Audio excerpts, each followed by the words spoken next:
when the rolls run out, you want to take them off, and you do that by twisting these so the bar will come out, and you pull the bar up and it'll come out completely, and then they'll get stuck on there, but you want to use like force to get them off, and then get the new ones on.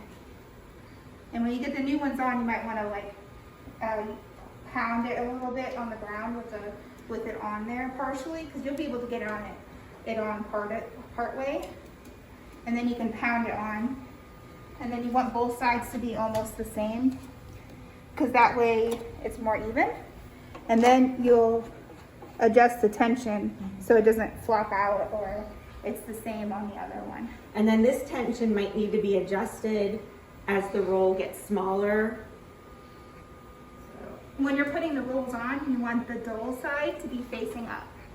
And that is true for both the top and the bottom. Yeah.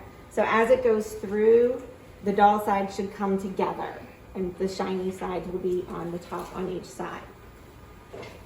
So once you get the rolls on, top one goes over this bar, the bottom one goes under this bar, and then you can overlap the pieces together to feed them through. And then when we feed them through, you'll want the heat down to 1. We have to push this down for it to feed through, right? I don't think we did that the first time. So you'll turn it on and then forward, and then you'll use this to push it through, to feed it through and pull it out, whoops, sorry, the back side. When you go to laminate, you'll want to set the temperature a little higher, and then pull this bar down to laminate so that it will feed through.